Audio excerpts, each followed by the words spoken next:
Hello BookTube.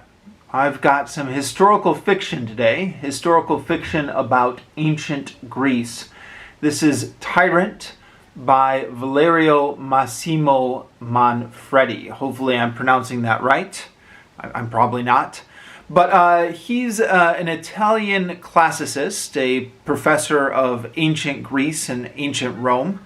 And he has written a number of historical fiction books about ancient Greece and Rome in Italian, but a number of them have been translated into English. I have previously read by him, in English translation, his Alexander the Great trilogy. 3 historical fiction novels about Alexander the Great, which, as the trilogy, covers everything from his boyhood to his death I haven't yet gotten around to talking about them on this channel, but I have reviewed them on my blog a few years ago, and in the description below the video I'll put a link in to my written reviews of his Alexander the Great trilogy. But to summarize, my impression of his Alexander the Great trilogy was that I found the prose to be a bit corny, and the dialogue in particular to be really corny and not at all resembling the way normal people talk. Somewhat off-putting. But in spite of that, I really enjoyed the trilogy. It was corny, but it was readable. You could easily keep turning the pages. The prose was easily digestible. I learned a lot of fascinating details, fascinating information, not only about the life of Alexander the Great himself, but as with any good historical fiction novel, it brings you into the world, brings you into this Greek world at the time of Alexander the Great's conquests, how he viewed his conquests in light of spreading Greek culture, how the rest of Greece viewed him. The Persians, there was just a lot of kind of rich detail in there. So the prose style and the dialogue I thought was not particularly good, but the informative part of it was quite informative. And I think for a lot of us, that's half the reason why we read historical fiction, or most of the reason why we read historical fiction, right? Just as a pleasant way to learn about history.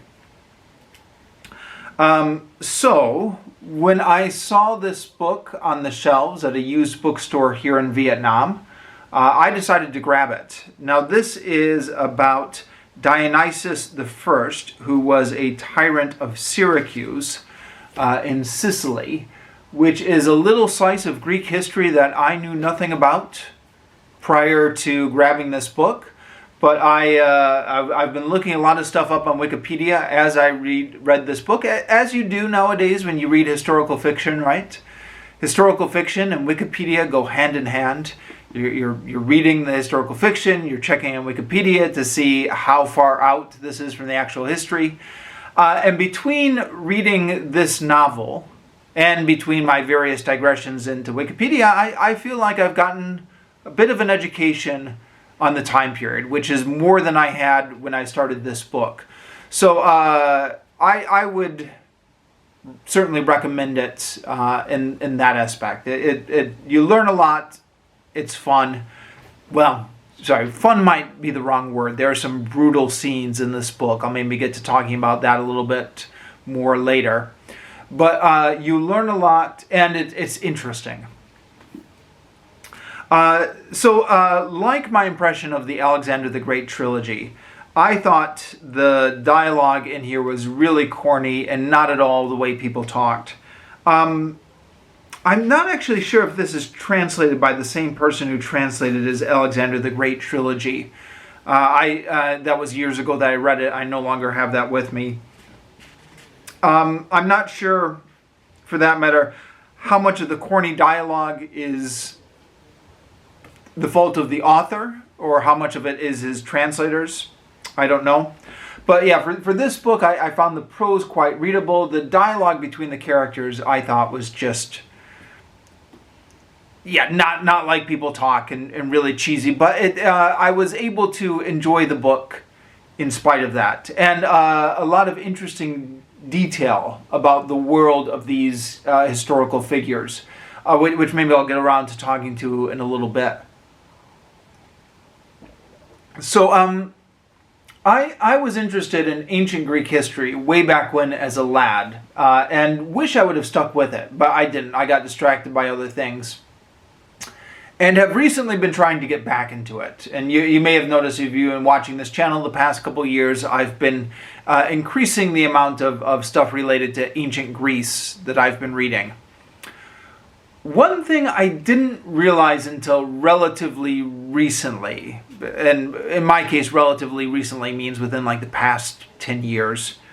When you get middle-aged, your definition of relatively recently changes a bit. But one thing I didn't realize until relatively recently is that the Greek world was more than just the Greek peninsula. Donald Kagan made this point in his his lecture series on ancient Greece on the Open Yale courses. He says nowadays we think of ancient Greece as like the boundaries of modern Greece. But in actuality, the ancient Greece was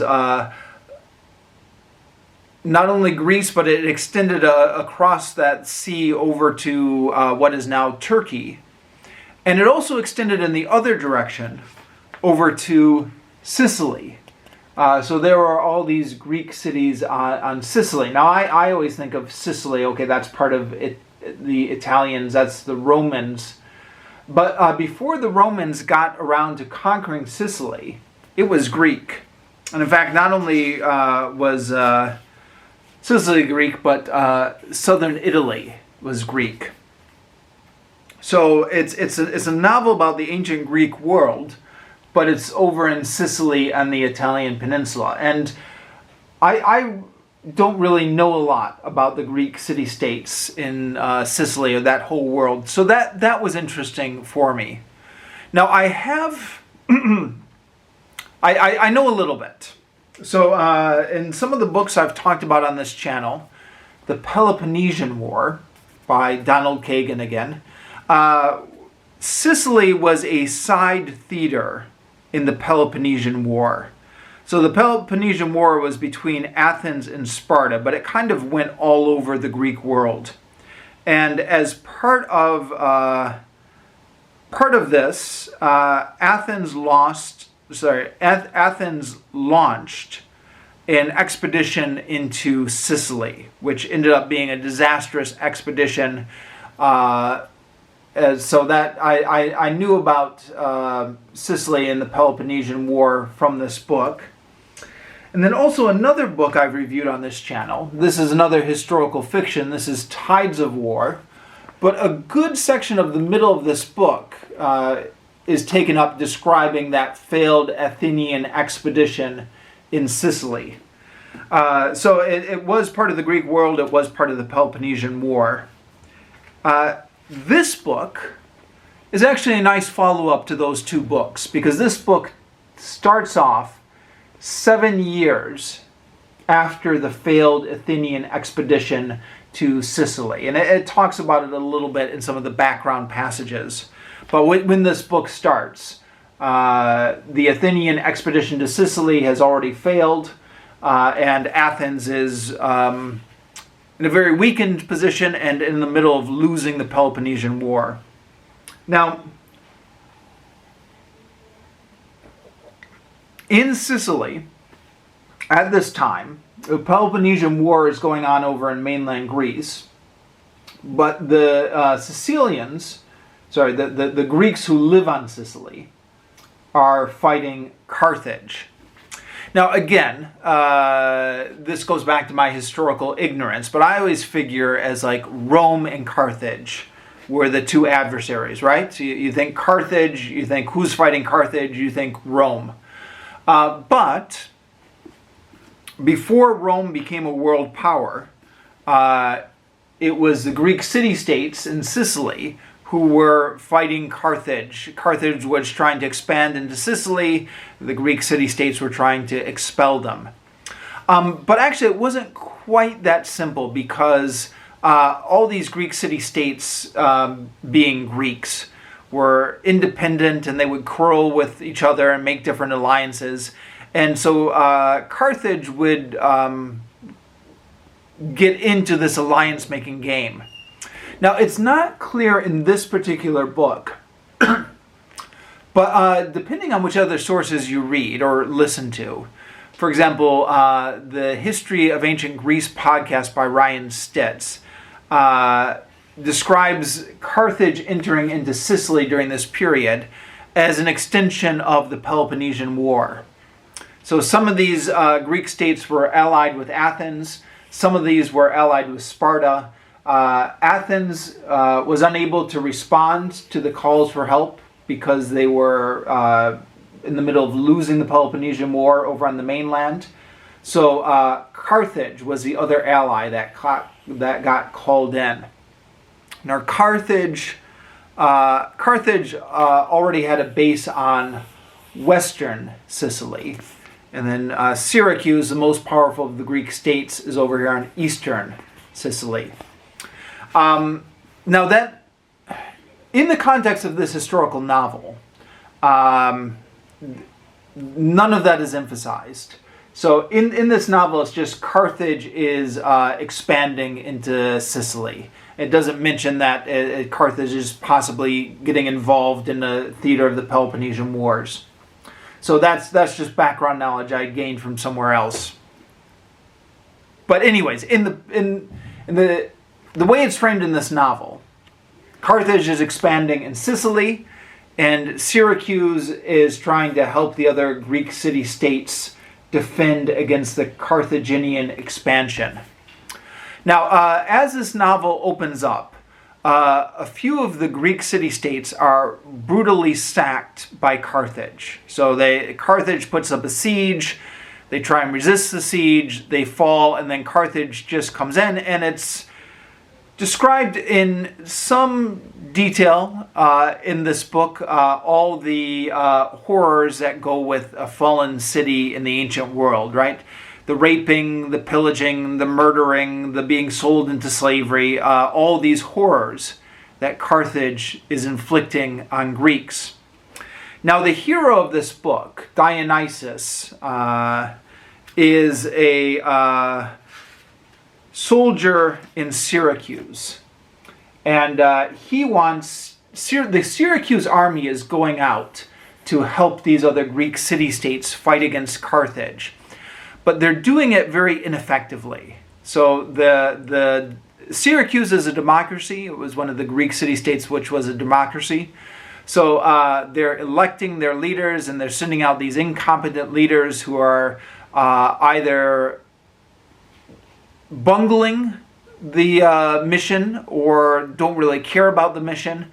And Dionysus is just watching all of this with rage. And seeing these cities being sacked and seeing these atrocities being committed against Greeks. So, he loses faith in democracy, and he decides that the only way to save the situation is to overthrow the democracy and become a tyrant in Syracuse. And that's where the title of this book comes from. Now, you don't have to look very far, not much farther than Wikipedia, to find out that Dionysus, the tyrant of Syracuse, did not have a good reputation in ancient history. And in fact, you can see this right here on the novel, right? Feared by enemies, cursed by history. So he is not remembered fondly by history. So he had a reputation for being a tyrant, being ruthless, overthrowing democracy, using paid mercenaries to overthrow democratic governments, and then just being absolutely ruthless in war against the other Greek city-states that opposed him. So this novel, I guess, is Valerio Massimo Manfredi. Manfredi's attempt maybe to rehabilitate him and try and explain from Dionysus' perspective why he thought that overthrowing the democracy was the right thing to do. So given this historical crisis of the war against Carthage, why he would take these actions. So I guess it's revisionist history in a way. Now, as I admitted at the beginning of this video, I don't really know anything about this period. I mean, I knew nothing when I picked up this book. And certainly nothing about Syracuse against Carthage. So I'm not going to try to critique the accuracy of the portrayals. I'll just talk about maybe, I don't know, what I learned from the book and how interesting it was. So, I mean, is this book being too nice to him? Is it being too mean to him? What is it misrepresenting? I'm not the person to ask. I just thought it was interesting to learn about who this historical figure is.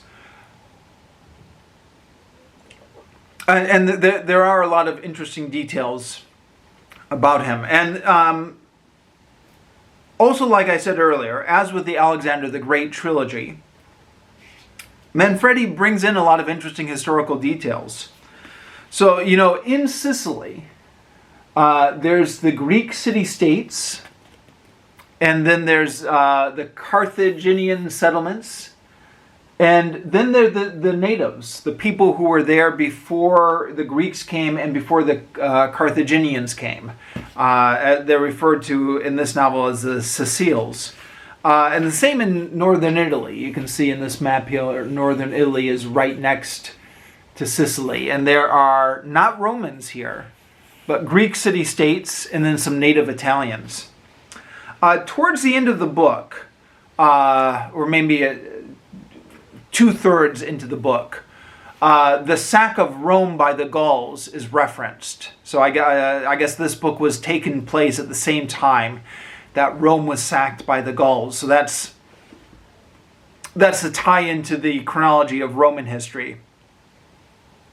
Now, Rome is, I guess at that time, was a minor power up in central Italy, and is the characters in this book regarded as such. Like when they get news that Rome was sacked by the Gauls, they are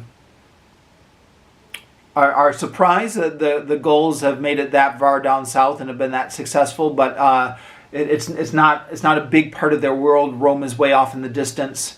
So yeah, it's just again, I often tend to think I know better, but somewhere in my subconscious I think that there's Greek history and then there's Roman history, and I forget that early Roman history was playing out concurrently with classical Greek history, like they were on the same timelines there. Yeah, that's something I tend to forget, but it's an interesting little historical detail that Manfredi puts in here. He puts in, some of the famous Greeks from the mainland come over to visit Syracuse, including Xenophon, who talks about his march of the 10,000 in Persia. I don't know how historical that is, Xenophon visiting Syracuse. The Spartan commander, who forgetting his name, I think it was Lysander, from this period also comes over and visits Syracuse. So there are these cameos from other prominent Greeks during this period and some interesting detail. Speaking of prominent Greeks from this period, Plato was alive and writing during this time. Socrates was as well at the beginning of the novel, but then Socrates got put to death by the Athenians somewhere early on in the novel. As I'm sure everybody knows, everybody knows the story about Socrates and the hemlock, right? But then Plato was alive and writing during this period.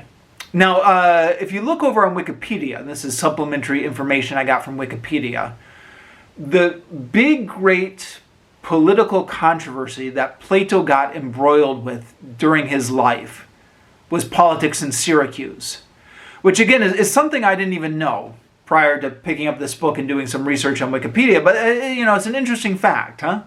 You would think Plato would be involved in political controversies on the Greek mainland with like Athenian democracy or something. But I guess no, Plato had some friends who had some property in Syracuse that was under threat from Dionysius the First, and I guess from his successor, his son Dionysius the Second. So Plato got a little bit involved in the whole controversy that was going on here. Now, if you look over at Wikipedia, the details are a little bit conflicting. So there's some stories that he went over to Syracuse. There's some stories that he got sold into slavery when he was in Syracuse. There are different conflicting stories. But Plato had some sort of involvement with the stuff that was going on in Syracuse here. So that's an interesting little tie-in to classical philosophy, huh? And they do make a reference to it near the end of the book. Some of the characters are talking about Plato's ill-fated visit over to Syracuse. It's mentioned in kind of an offhand way, but it is mentioned. The theme of the book is kind of like one of those classic Citizen Kane stories. So there's a young, ambitious man who has a vision, seizes power, and then as he grows older and hangs on to that power, he begins to lose his way.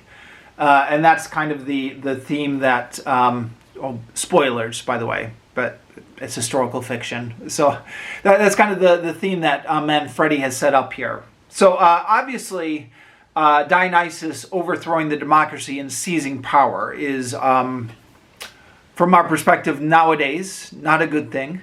But Manfredi presents it sympathetically. I don't think Manfredi is trying to excuse it, but he's trying to portray it as maybe Dionysius himself would have viewed it at the time.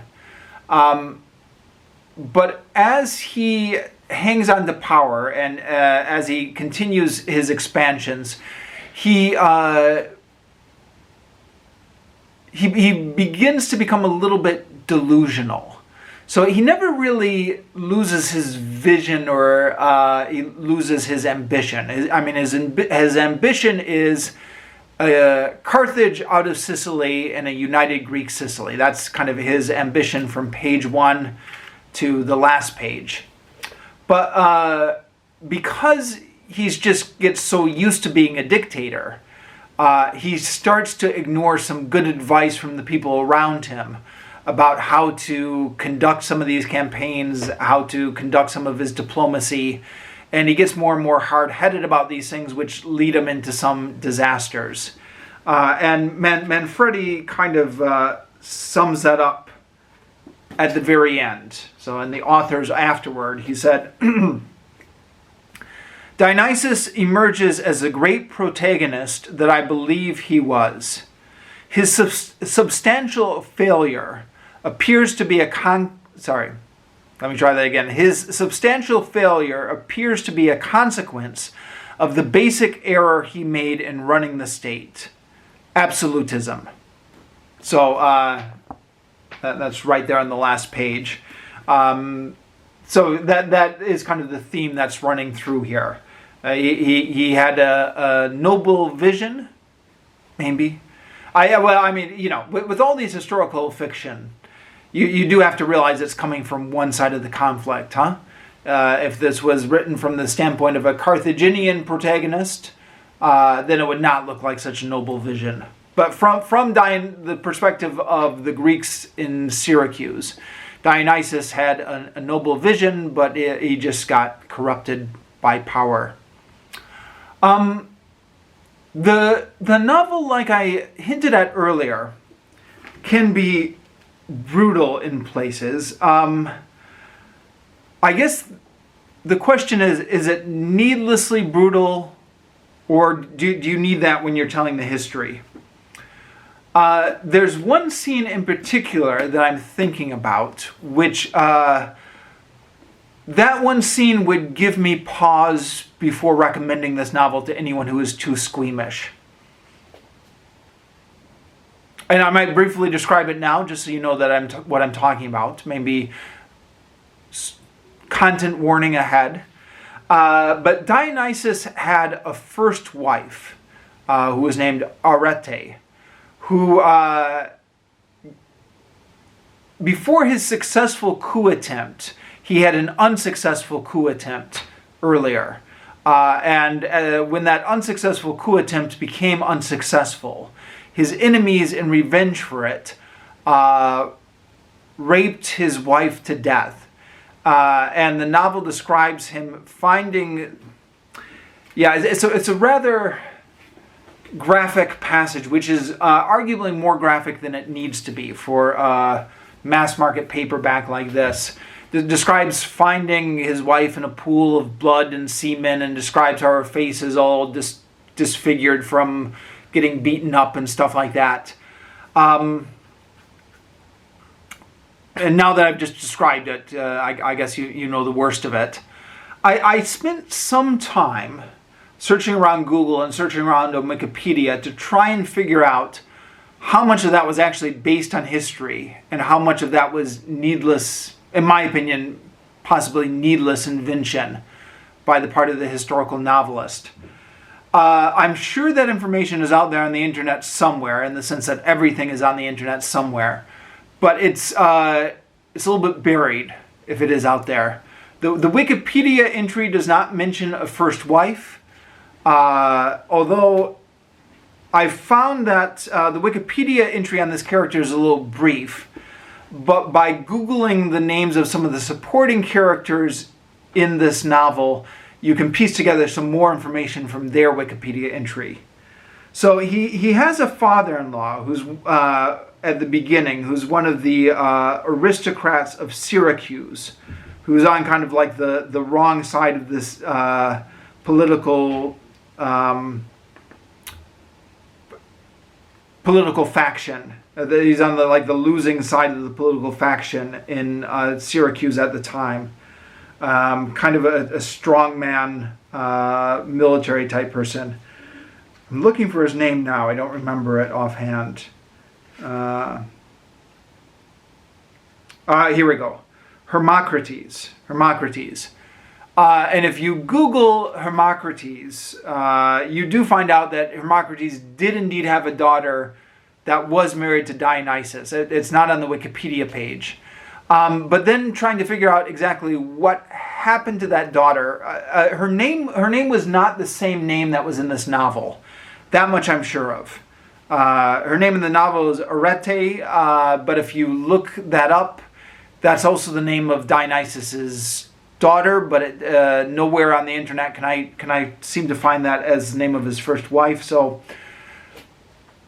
all that is a way of saying I've done a little Google research, Google searches. I've tried to kind of parse this out. I couldn't figure it out. How much of that part about his first wife being brutally murdered and raped to death was actually historical, and how much of that was invention. Because obviously, if I knew it was historical, then that would color how I viewed it being included here. But anyways, because I read a lot of historical novels when I was a teenager, I kind of tend to associate them with a more innocent period in my life. But history can be brutal, huh? You read a historical novel about ancient Greece. That was not a nice time to be alive, or at least the stuff that makes the history books was not nice. So even though I associate this with I associate historical novels about the ancient world with a more innocent time period in my life, that doesn't necessarily mean these novels are going to be more innocent. And there is a lot of, especially in the first half, brutal stuff in here. But interesting, fascinating details about the Greek world in Syracuse and Sicily, the Greek world in Lower Italy. And the beauty of a historical novel is more so than a history book, the author can try and immerse you in that world. And I think this does a fairly good job of it. Okay, I'm out of time, so I'm going to have to finish here, but that's just as well. I think I said most of what I wanted to say anyways.